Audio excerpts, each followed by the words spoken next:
একে বলে এক কল্প। এক কল্পকাল স্থায়ী যে তরু তাকে বলে হচ্ছে কল্পতরু। সেজন্য আমরা এই এই এই যে এক কল্পকাল ধরে তার কাছে যা চাওয়া যায় তাই পাওয়া যায়। তবে এই ঠাকুর যে কল্পতরু আর পুরাণে কথিত কল্পতরুর মধ্যে একটা পার্থক্য আছে। সেখানে কল্পতরুর কাছে আমরা যা চাইব তাই পাব, কিন্তু কথা হচ্ছে আমরা কি সবসময় সঠিক চাইতে পারি? আমাদের মঙ্গলের জিনিসকে আমরা চাইতে পারি? আমাদের ভিতরে যেসব বৃত্তিগুলো আছে সেটাই বেরিয়ে আসে, সেটাই আমাদের পতনের কারণ হয়। ঠাকুরের কথামৃতে আমরা দেখি একজন পথিক যেতে যেতে ঠিক ক্লান্ত হয়ে ঠিক একটা বৃক্ষের নিচে যে ঠাকুর উপমা দিচ্ছেন, আপনারা পড়েছেন, সবাই অবগত আছেন। একটা বৃক্ষের নিচে যে মনে করছে, বাহ, এই ক্লান্ত অবস্থায় এখানে যদি বিশ্রাম করতে পারতাম, একটু যদি বিছানা থাকতো, সঙ্গে সঙ্গে একটা সুন্দর বিছানা চলে এলো। তারপরে মনে করছে, বাহ, এখন তো ক্ষুধার্ত বা পিপাসার্থ, যে একটু জল পেতাম, খাবার পেতাম, সঙ্গে সঙ্গে চলে এলো। তারপর মনে করছে যে একটা বিছানা হলে একটু শুতে পারতাম, চলে এলো। তারপর মনে করছে কেউ যদি সেবা করতো, সঙ্গে সঙ্গে কয়েকজন সেবিকা এসে পদসেবা করতে লাগলো। এবার মনের থেকে ভাবছি, যদি এখন বাঘ আসে, সঙ্গে সঙ্গে বাঘ এসে খেয়ে নিল। তা আসলে ঠাকুর বোঝাতে চেয়েছেন এসে কল্পতরু বৃক্ষের মূলে এসে গেছে, সেই জন্য ভিতরে যা হচ্ছে তাই আসছে। তাহলে এই কল্পতরু কি ভালো আমাদের ভিতরে? কারণ আমাদের ভিতরে তো বাঘের প্রবৃত্তি রয়েছে। সেজন্য বুঝতে হবে যে কল্পতরু, পুরাণ কথিত কল্পতরু, সেখানে ভিতরে যা আসে তাই হবে। কিন্তু আমরা কিন্তু জগতে যা চেয়েছি তাই পেয়েছি, যা চাচ্ছি তাই পাচ্ছি। কিন্তু এটা হচ্ছে ঠাকুর, কিন্তু সেই রকম কল্পতরু না। ঠাকুর হচ্ছে ব্যতিক্রম কল্পতরু। আমরা চাইতে জানি না কি চাইতে হয়, চাইলে ঠিক সেই রকম আমাদের লাউ কুমড়ো চেয়ে বসবো। আমাদের বিদ্যা বুদ্ধি অনুযায়ী, সংস্কার অনুযায়ী আমাদের একটা চাহিদা আছে, কিন্তু আমরা তো প্রকৃত সত্য, প্রকৃত ভগবানকে চাইতে পারি না। তাই 1 জানুয়ারিতে ঠাকুর জানে তোরা কি চাস, কথা বলেনি। চাইলে তো সে তার ভিতরে যা আছে তাই চেয়ে বসবে, কিন্তু সেটা তো তার আবার মৃত্যুরও কারণ হবে। সেই জন্য ঠাকুর সকলকে আগত সেই দিন তিনি আগেই সর্বোচ্চ পাওয়া, জীবনের সর্বোচ্চ যে প্রাপ্তি চৈতন্য, এই ঈশ্বর হচ্ছে চৈতন্য স্বরূপ, চিৎ স্বরূপ, জ্ঞান স্বরূপ, আনন্দ স্বরূপ। তাই বলছে, আমি আর কি বলবো, তোমাদের চৈতন্য হোক। আপনারা ঘটনাটা জানেন, ঠাকুরের এই যে চাওয়া, ঠাকুরের দেওয়াটা, এখানে কিন্তু ঠাকুর ঠিক জানে, তিনি জানেন আমরা কি চাইতে পারি, সেই চাওয়ার অপেক্ষা রাখলেন না।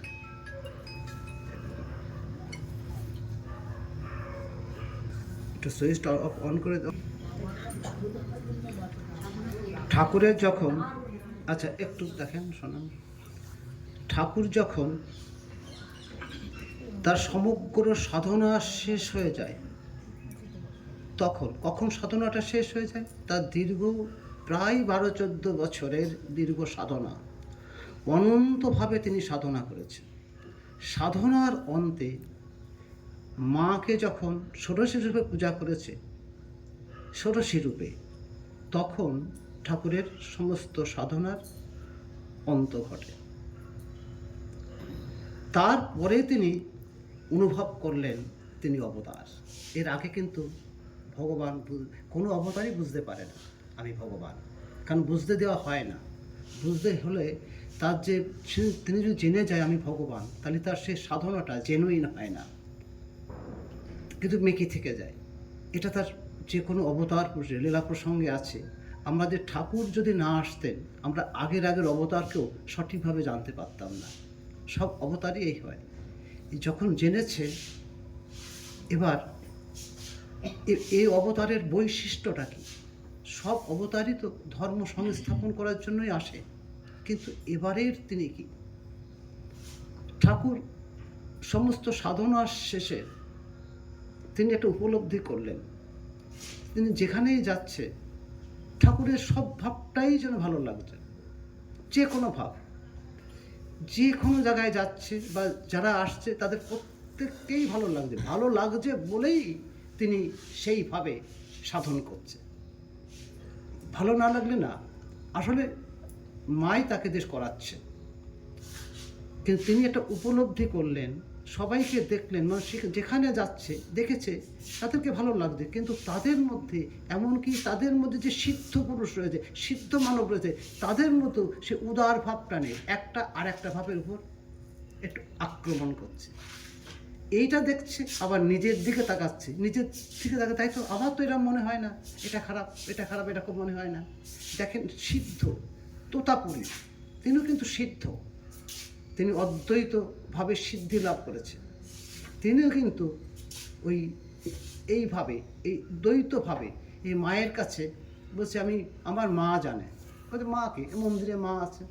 তখন সরল বালক তো, তা তোতাপুরে একটু হাসছে, বলছে এসব নিশ্চয়ই একটা কুসংস্কার হবে, ঠিক টাইমে ঠিক হয়ে যাবে। কিন্তু ঠাকুর তো অত্যন্ত সত্য স্বরূপ, সরল। আবার এই ভৈরবী ব্রাহ্মণী ইনিও কিন্তু সিদ্ধ মানবী, তিনি ঠাকুরকে তোতাপুরের কাছে যেতে চাইছে না, বলছে বাবা ওখানে যেও না, ওখানে ওরা সব শুকনো কাট ভাব, তোমার ভাব ভক্তিটা নষ্ট হয়ে যাবে। এই যে ভৈরবী ব্রাহ্মণীর এই ভাব, এটাও ঠাকুরের পছন্দ হচ্ছে না। আবার তোতাপুরীর আরেকটা ভাবকে হেয় করে দেখা, এটাও পছন্দ হচ্ছে না। তিনি সন্ধ্যার সময় হাততালি দিয়ে মায়ের নাম করছে, বলছে তুমি রুটি ঠুকছো কেন? হ্যাঁ, তাই বলতাম মানে এই ভাবটাকে লাইক করতে পারছে না, এটা বৈরী ভাব রয়েছে। এবার বৃন্দাবনে কাশীতে যেখানে যাচ্ছে দেখছে সেই ভাব ঠাকুর ভালো লাগছে, কিন্তু সেখানে তারা অন্য ভাবকে ডিসলাইক করছে। এবার নিজের দিকে বলছে তো আমার তো কোনো এরকম হয় না। তখন জগজ্জননী ভবতারিণী তাকে জানিয়ে দেয়, হ্যাঁ এইটাই, এই জন্যই তোমাকে আসা। কেন? মানে এই উদার ভাব, উদার ভাবটা মনে রাখতে হবে। ঠাকুরের এবারের কথা হচ্ছে আগের সব ভাব তার মধ্যে রয়েছে, কিন্তু এই উদারতা আপনারা কথামৃতে দেখবেন মাস্টারমশাইয়ের 4 দিনের যে দর্শন, চতুর্থ দর্শনে ঠাকুর কতটা ঠাকুরকে চিনতে পেরেছে সেটা মাস্টারকে বলছে, হ্যাঁ গা আমাকে তোমার কি মনে হয়, মানে আমাকে তুমি কতটুকু চিনেছ। মাস্টার মশাই সেই যোগী দৃষ্টি দিয়ে তার যে অসাধারণ শুভ সংস্কারের মাধ্যমে তিনি তার ঠিক ঠাকুরকে কি বলেছে, তিনি যে অবতার বরিষ্ঠ কথাটা বলেনি, কিন্তু তার যে কথার মধ্যে সেটা বোঝাচ্ছে।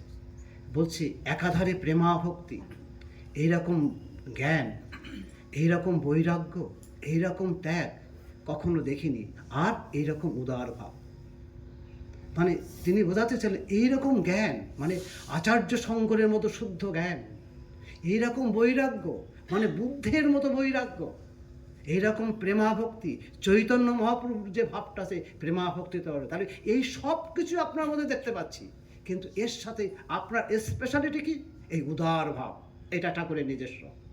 এইরকম উদার ভাব কখনো দেখিনি। তাহলে আমাদের ঠাকুরটা হচ্ছে সব ভাবের যেমন সমষ্টি, তার সাথে এক্সট্রা যেটা রয়েছে সেটা উদার ভাব।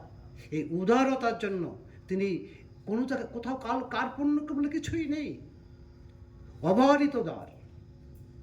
আমরা কথামৃতে এমন এমন জায়গায় আছে, চলো ভাই আবার তাকে দর্শন করতে যাই, আবার সেই মহাপুরুষকে দেখিব, আবার সেই বালককে দেখিব, যিনি মা বই আর কিছুই জানে না, যিনি আমাদের জন্য দেহ ধারণ করে এসেছে। এই আমাদের জন্য দেহ, তিনি বলে দেবেন কি করে এই কঠিন জীবন সমস্যা পূরণ করতে হয়। গৃহীকে বলে দেবেন, সন্ন্যাসীকে বলে দেবেন, এই আমাদের জন্য তিনি দেহ ধারণ করতে এসেছেন। এটা মাস্টারমশাই বলছে আমাদের জন্য। চলো চলো আবার তাকে দেখব, সহস্র বদন নিষেধে নিঃস্বর প্রেমে মাতোয়ারা, এই সহস্র বদন অবারিত দ্বার, তার সমস্ত দ্বারগুলো খোলা থাকে। ঠাকুর দক্ষিণেশ্বরের ঠাকুরের ঘরে ঢোকার 3টে দ্বার আছে, একটা পশ্চিমে গঙ্গার দিক দিয়ে, পূর্বে দ্বার দিয়ে আমরা ভবতারিণী মন্দিরে যেতে হয়, আর উত্তরে একটা দ্বার। এই তিনটে দ্বার ঠাকুর দ্বার কখনো বন্ধ করতে পারতেন না। ঠাকুর গিট দিয়ে কাপড় পরতে পারতেন না। বন্ধন তার জীবনে নেই, কোনো কিছু বন্ধন তিনি করতে পারে, এমনকি গিট দিয়ে কাপড় পরতে পারতেন না, তাই এই বন্ধন এসে যাবে। কোনো কিছু গিট দিতে পারতেন না, কোনো কিছু বিয়োগ, যোগ শিখেছে, বিয়োগটা শিখতে পারেননি। বিয়োগ শিখতে পারলে তো 5 থেকে 2 বিয়োগ করলে 3 হয়। এই বিয়োগ করা ভাব, ওই ভাবটা আনতেই পারছে না। তাদের সব যোগ আছে, সব ভাবের যোগ আছে, তাদের কোনো বিয়োগ নেই। বলছে সহস্র বদন নিষেদিন ঈশ্বর প্রেমে মাতোয়ারা। বলছে অনন্ত গুণধার প্রসন্ন মূরতি শ্রবণে যার কথা হাকে চড়ে। এটা বিরাট কথা, কথামৃতে বলছে অনন্ত গুণধার, গুণের অনন্ত গুণের আধার, কিন্তু সত্যি যদি তার কথা শ্রবণ করি তাহলে সত্যি আঁখি ঝরে যায়। এই জায়গাটাকে বুঝতে হবে, কবে আমার সেই আঁখি ঝরবে।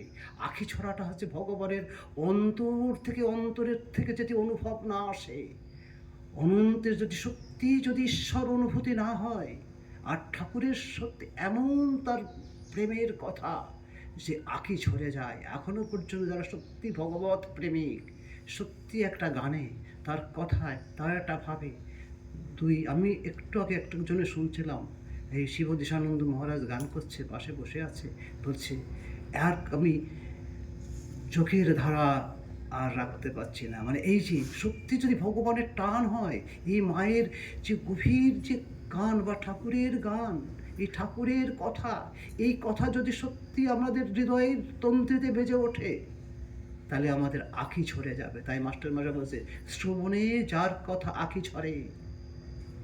এই চলো চলো তাকে দেখবো, এই তাকে দেখা, এখানে আসা ঠাকুরের কাছে, ঠাকুরের উদার ভাবের কাছে, সেখানে কেউ বঞ্চিত নয়, সবাই গ্রহণ করছে, সবাইকে যেন ঠাকুর হচ্ছে একটা আলিঙ্গন।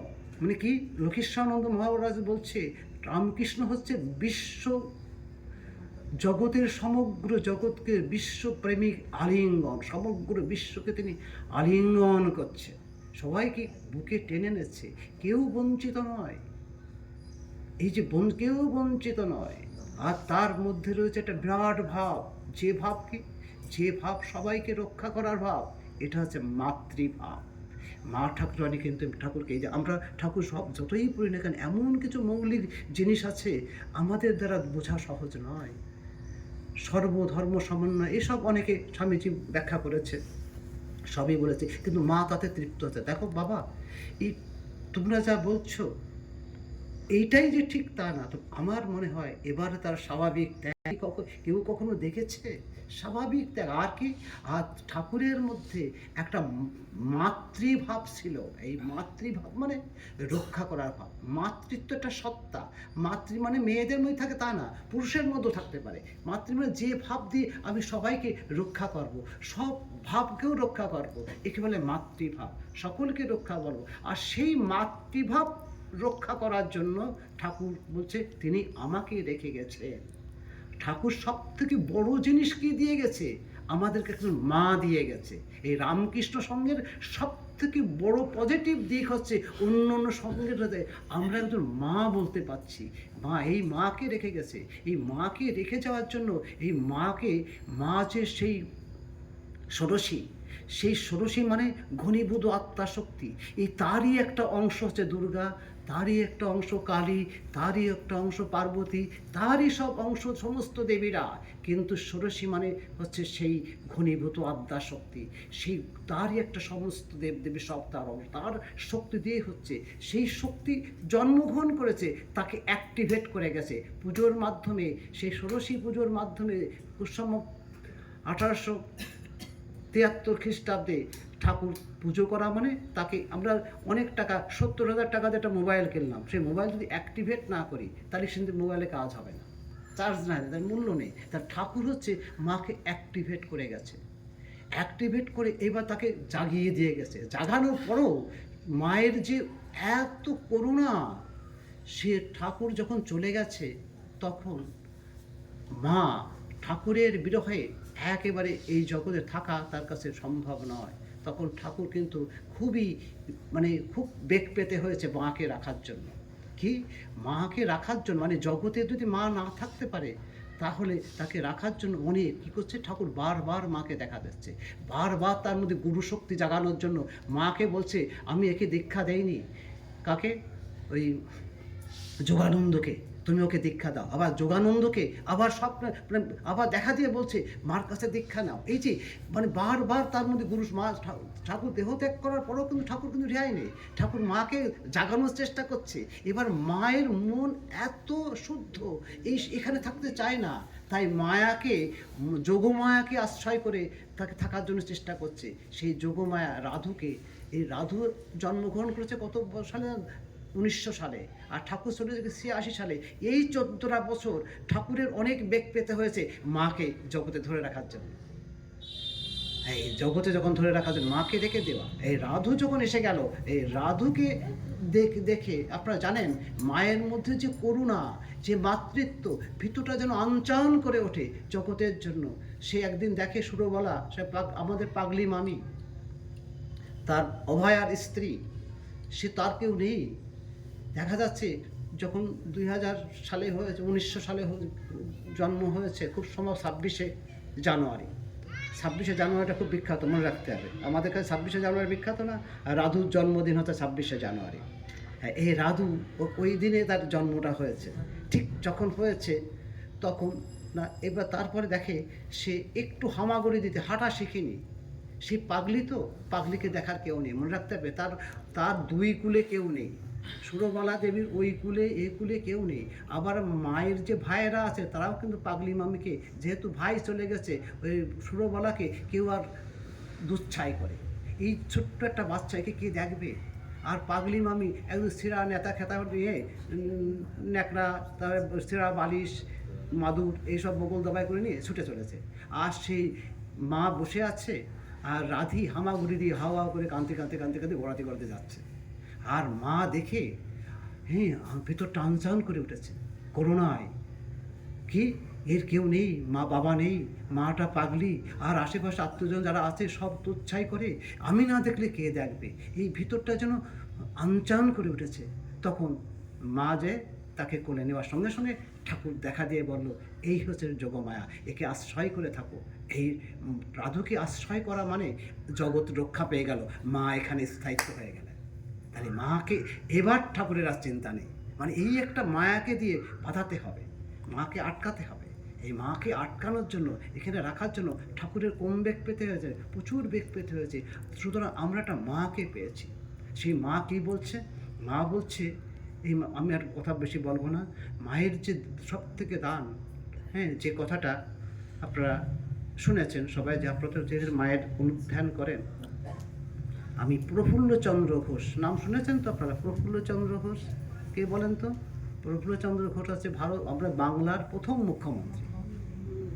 তিনি একজন যুবক, মায়ের কাছে যুবক অবস্থায় মায়ের কাছে বিশেষ করে কোয়ালপাড়ায় যাতায়াত করতেন।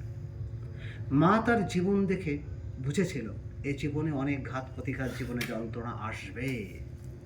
তাই মা তাকে বলেছে, দেখো বাবা, যখন বিপদ আসবে, দুঃখ আসবে, ঘাত প্রতিঘাত আসবে, তখন যেন তোমার একজন মা আছে, এই কথাটা মনে রেখো। এই কথাটা খুব একটু মনন করতে হবে। কি যে আমরা সুখের সময় ভগবানের মানে ভগবান কৃপা করছে, দুঃখের মধ্যে যে মা থাকে এটা আমরা বুঝে পারি না। তাহলে তার জীবনে সত্যি দেখা যায় যে যখন এমন একটা শেষ জীবনে সে কিন্তু সব রাজনৈতিকভাবে সবভাবে বঞ্চিত হয়েছিল। তারপরে সে এক বস্তিতে একটা ঘরে একা থাকতে, তাকে যে লাস্ট জীবনটা দেখেন প্রফুল্লচন্দ্র ঘোষ। তারপরে লোকেশ্বরানন্দ মহারাজ সেই বস্তি থেকে তুলে গোলপার্কে রাখেন। গোলপার্কে দীর্ঘদিন ছিলেন, আর লোকেশ্বরানন্দ মহারাজ তাকে সেবা করেছে, তাই করেছে। তাকে মা বলেছিল, যখন দুঃখ যন্ত্রণা ঘাত প্রতিঘাত আসবে তখন যেন আমি আছি, আমি তোমার সাথে আছি। তাহলে মা এই যে কৃপা, মা হচ্ছে কল্পতরু। ঠাকুর যদি কল্পতরু বৃক্ষ হয়, মা হচ্ছে তার প্রসারিত শাখা প্রশাখা।